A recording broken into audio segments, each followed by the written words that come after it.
Howdy folks, Zach Smith, Pest Dude. It's been a long day. All right, I'm getting a lot of questions on the YouTube channel about carpet beetles, okay? Carpet beetles are tricky. Carpet beetles are tiny and their larvae are tiny and they get in however they do. Did they come in on something you brought in? What are they feeding on? Can you find if their larvae are clustered and are they feeding on wool rugs, taxidermy, and that's kind of random. They eat fur, they eat hair, they eat skin, they eat basically they eat dead animal parts. But they'll also eat cat food and dog food, and they'll eat pantry food. They'll eat anything. Their job is to go around the world and just eat everything that needs to be decomposed, okay? So I'm gonna show a list here of all the steps, but let's make this simple, okay? Get everything off the floor and get everything off your shelves and get everything out of your pantry. But you don't have to do this all at once. Pick a section, rogue it out, clean it out, and then follow these treatment steps, and I'll recommend some products, but it's really simple.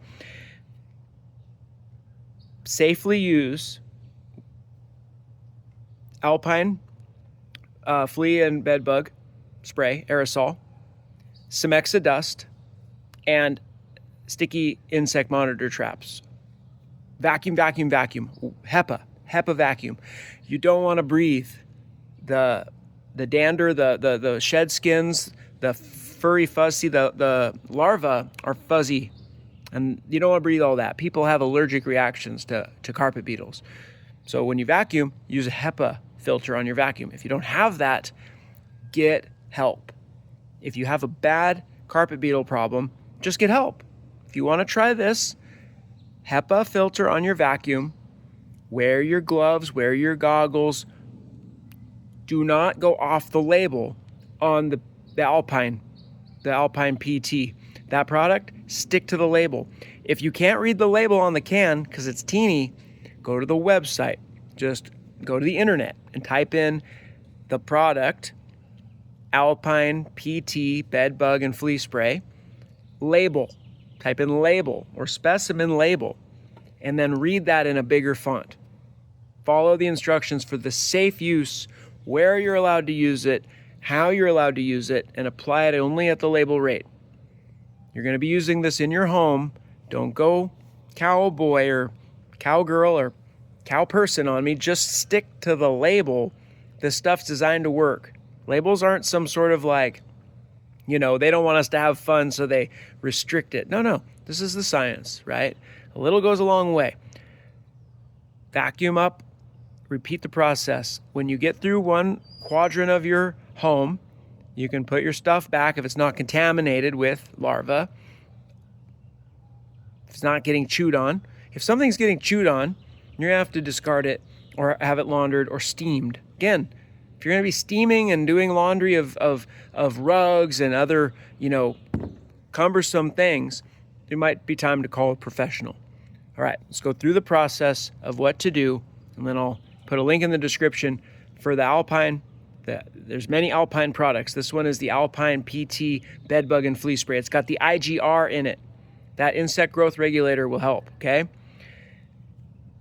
Cimexa Dust, which is desiccated silica gel. Okay, it's fine powder. Not diatomaceous earth, but closer to diatomaceous earth than I need to describe, okay? But it's more pro. 3 insect traps to catch the crawlers and to just generally impede their flow, okay? You're gonna wanna treat the carpet, the baseboards, the edges of the structure, because they're gonna cruise around that. The larvae are gonna stay out of sight.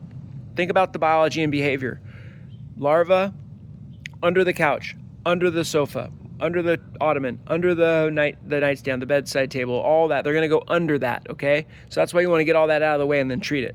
Because even if you miss some larvae, they're going to go back there through your treated zone, right?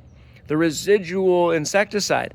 One hand, this stuff lasts a long time in your home, so you want to apply it properly so you don't come into contact with pesticide over and over again.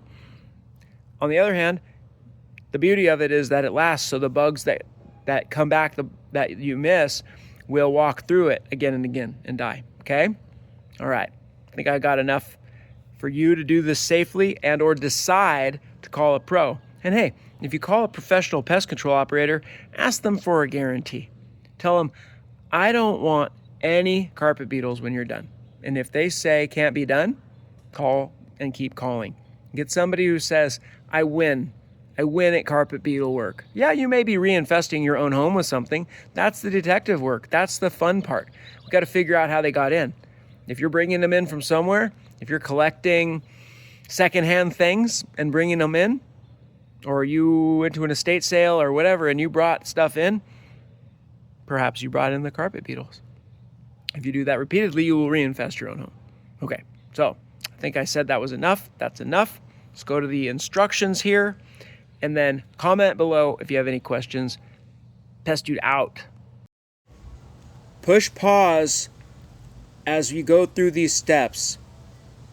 But in the gist of this, you want to rogue out and clean out everything, launder everything, inspect everything, and then apply these treatments.